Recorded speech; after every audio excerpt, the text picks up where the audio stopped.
Hello again, welcome back to day 13 of my Primal Christmas. We are halfway through the segment and I hope you are enjoying it so far. So yesterday I uploaded a video of my day of eating. At the end I showed a macronutrient breakdown of the food that I had had. And if you saw that video you will know that the fat percentage of my daily intake of calories was 75%. This does not alarm me, but it would scare a lot of people. So I am coming on to do something that I'm calling the Big Fat Talk to sort of dispel a few misconceptions around fat and why we shouldn't be scared of it. I am of course talking about dietary fat, not arm fat or butt fat or belly fat. So dietary fats, some of them are extremely essential to the metabolic function of our bodies and some are extremely damaging. Today I'm going to be introducing you to the different types of dietary fats. I'm going to be telling you what they are, where they are from, and if they are good or bad. Before I get into it, I have a disclaimer. Dietary fats should be an essential part of your daily intake requirements when and only when your carbohydrate intake is low enough for you to be fat adapted. Fat adaptation means that you use fat, whether it's stored or ingested, as your primary source of fuel. I'm not encouraging you to go out and increase your intake of fat if you are not making efforts to eliminate or at least extremely reduce the grains and sugars in your diet. With that said, let's talk about a fat that has had his name dragged through the mud a little bit. Saturated fat. Saturated fat has all potential bonding sites of the carbon atom in the fatty acid chain occupied by hydrogen, hence the term saturated. Saturated fat comes from animal products like meat, eggs, butter, cream, and some tropical oils like coconut or palm. So what does saturated fat do? Saturated fat contributes to essential metabolic function. These include your immune system, your hormonal function, fighting off oxidative cells. Our cell membranes are comprised of saturated fats. So we already have saturated fats in us. Saturated fats are recommended in a primal diet. As I said, these are recommended when the carbohydrate intake is low enough. The only time that saturated fat ever causes any potential problems is when it is consumed in conjunction with excess carbohydrates. There is not one single scientific study that says that saturated fat on its own is harmful to our health. Saturated fats are hard or solid at room temperature, extremely temperature stable. They do not oxidize when exposed to oxygen, light or heat. So they are actually the preferred method of cooking. Things like butter, lard, ghee, any animal fats, coconut oil, these are all highly recommended fats for cooking. Okay, so saturated fat gets the big primal tick.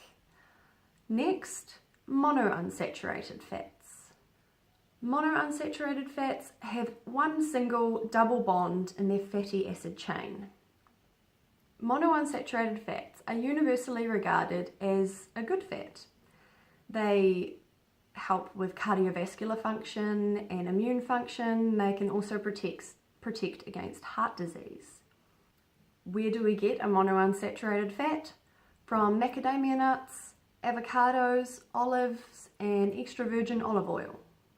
So although these fats are also good and they get the big primal tick, they are less temperature stable than saturated fats, meaning that they often come, if it's an avocado oil or an olive oil, it comes in liquid form.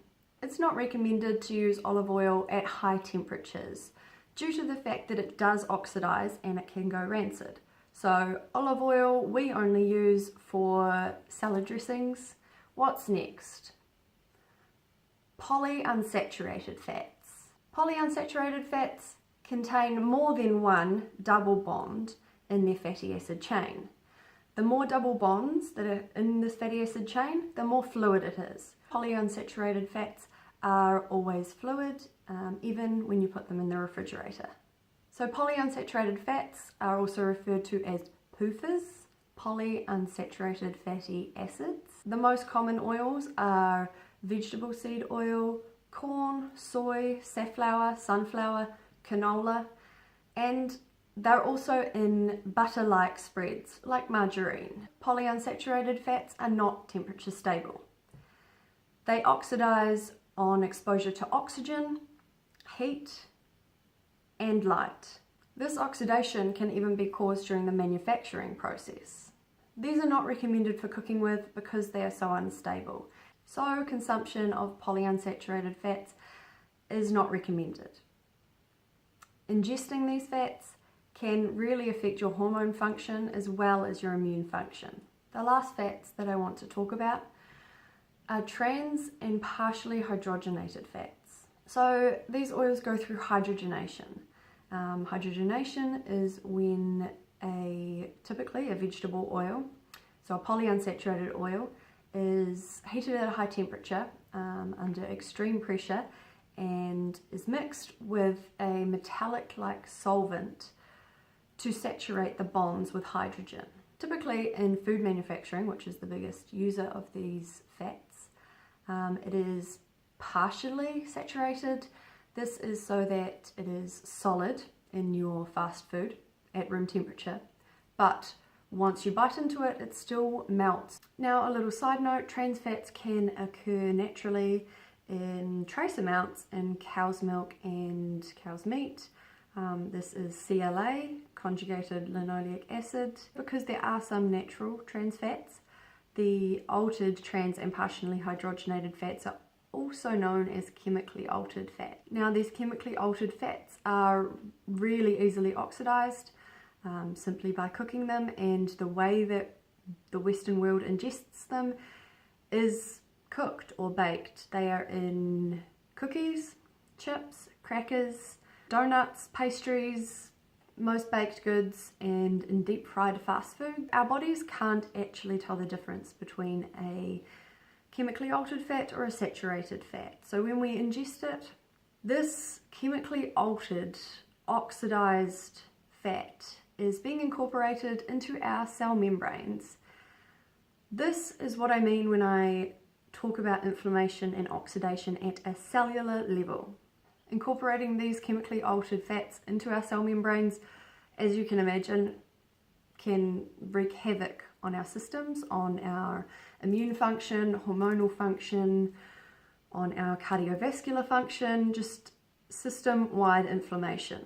And I have a quote here that I want to read about chemically altered fats. Medical experts estimate that as many as 100,000 premature deaths from cancer and heart disease annually can be directly attributed to the routine consumption of trans fats in the Western diet. In my second video, I introduced you to the first two Primal Blueprint laws. Now, the second Primal Blueprint law is avoid poisonous things. And in that, I only spoke about grains and sugars, but these chemically altered fats are specifically poisonous. It's pretty clear that these are the fats to stay away from, and I have mentioned the foods that these fats are in. So I'm going to finish up here. Tomorrow's video, I'm going to be talking about why, for becoming fat adapted and for eating satiating fats, you need your carb consumption to be at a certain level, and why it's necessary then to drop grains and sugars and legumes to lower this carb consumption.